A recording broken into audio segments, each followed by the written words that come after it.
Conservative MP Bob Seely, elected in 2017 to represent the Isle of Wight. Good to talk to you. We're going to talk about personal stuff and your life story shortly, but I want to start because I'm interested in you trying to change the law as a backbench MP. There is a vehicle called the Private Members Bill to do it. It concerns the Duke and Duchess of Sussex, Harry and Meghan. Tell me what you're trying to do and why. OK, I mean, there isn't enough time for members of parliament to change laws, and actually we need a system, in my opinion, that's closer to the United States, where it's easier for backbench MPs from whatever party to come in and bring in good ideas, because it makes the system work better if some laws can start from backbenchers and rather more than do today. And there's a couple I brought in. The one that you're referring to, Gloria, is about the Duke and Duchess of Sussex, which has been picked up quite widely, which is very nice of people. Look, if you're the Duke of Sussex or Duke and Duchess of Sussex, I just find it very uncomfortable. And I think a huge number of your viewers would agree that you either respect the system, you have your titles, everyone sort of doffs their hat, especially in the US, you respect the system, you keep your titles, and either you play a positive role, as a lot of the roles do in this country, or you live quietly as individuals.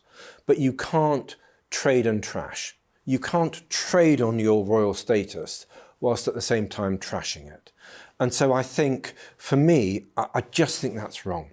And there was a bill passed back in actually 1917 during World War I, where foreign princes who were grandkids of Queen Victoria could be stripped of their UK royal titles if, for example, they were fighting for the Germans in World War I.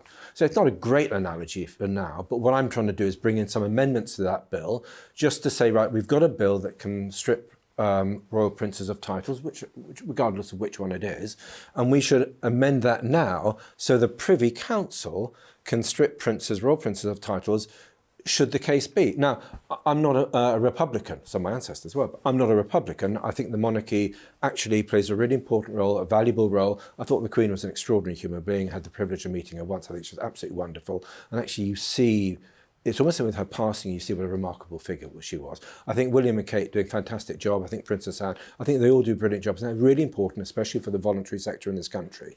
But you can't trade on your royal status and trash it at the same time. And that's something that I've got a problem with. And I suspect, Gloria, a lot of GB News listeners have got, viewers have got a problem with it as well. Do you think they should have their titles removed? Because what you're saying is you're going to... Well, I'm going to give people the choice. You know, I think if they want to carry... I personally think, yes, obviously I do. But actually, we just need to update the law. So if princes behave really badly, royal princes behave really badly, they can have their titles removed. What I'm doing is defending the good bits of a constitutional monarchy and saying, absolutely, let's keep it. But if you don't behave well, then actually you've got to think about whether you are... you have got the right stuff to be and to represent the royal family in whatever guise. How far along the process are you in getting that to become law? Well, it's funny you say that because I'm actually got a meeting this week, I think tomorrow, with the clerks who are very kindly writing the bill. Realistically, I will present it. Realistically, there is sadly not that great a chance of it becoming law, but I'm putting it out there as a first reading. So in the months and years to come, if there is a mood in Parliament to change it, there is something on the stocks through which we can do so. Are you pleased Harry's coming to the coronation? I'm going to give you a French, very Gallic shrug. You know, do I care either way? I'm not sure I really do, to be honest. I think the monarchy plays a really important role in our lives, but I think we need to make sure that it continues to play that positive role, and that's what my bill is about.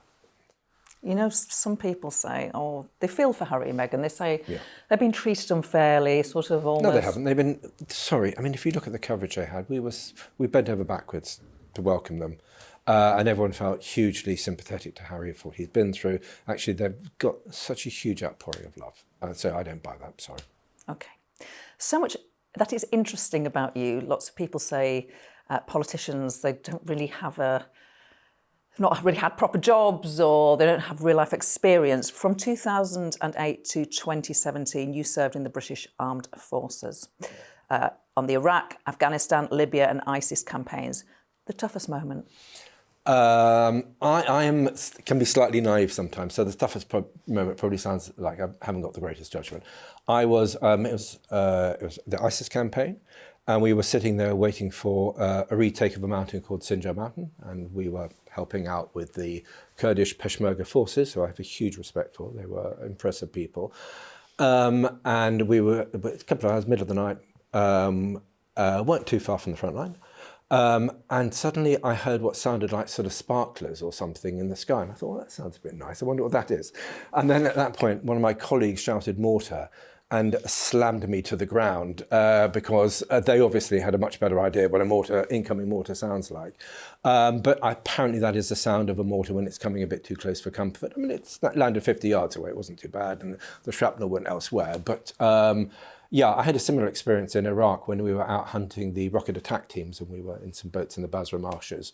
And again, you sort of heard this sort of crackling sound in the sky. And I thought, well, what? And I thought it was Eid festivities. And then sadly, I realized that we were coming under rocket attack. Again, luckily, nobody was killed. But yeah. Thank you. And thank you for your service to the country. My pleasure. I was a very accidental soldier. I mean, I was going to go and do it properly when I was 18, 19.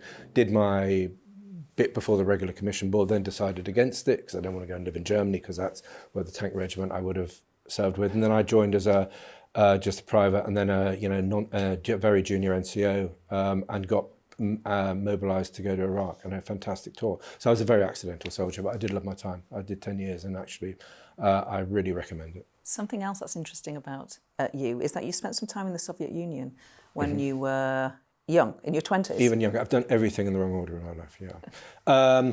I was a stringer for the Times, actually, and for the Washington Post, and I went out there when I was, I think, just 21. And I went there on an educational holiday because I've been working as a journo, had some money for the first time in my life, and I thought I can either go and lie on a beach in Tunisia or I can go off to West Ukraine, and which was then in the Soviet Union. And David Alton, very well-known Liberal MP, now very well-known peer, does great work on human rights stuff, proper human rights. He's a real advocate and champion, especially in places like Hong Kong and elsewhere. And his assistant, who was a mate of mine at the time when David Alton was an MP, said, go to West Ukraine because you're going to meet priests there who are being sent to the Chernobyl cleanup operation without protective clothing, so they all get cancer and die. And I thought, as a young man, 20-year-old, who'd been brought up during the Cold War, always wondering whether we were all going to get killed in a nuclear war, of that generation, I thought that's really fascinating. And I thought, I was really curious about life, and so I thought, okay, I've never been to the Soviet Union. I want to find out if Ronald Reagan is right, if it is this great evil empire. He was right, it was an evil empire, no question about it. And I went out there and I met all these priests, and I rocked up in a place called Lviv, a city in western Ukraine, in the first Easter that the Soviet regime and Gorbachev had allowed them to practice Christianity openly and to celebrate Easter openly. And all these little old babushkas and little old ladies who all look like my mum, because my mum sort of comes from that part of the world as well. All these little old ladies turned up with their beautiful little painted eggs, which are real eggs, not sort of plastic eggs, but sort of real eggs, which they painted in these little wicker baskets, and they'd come in from the villages around Lviv, and it was just the colours and the sounds of all these little pocket Baroque cathedrals in Lviv will stay with me forever.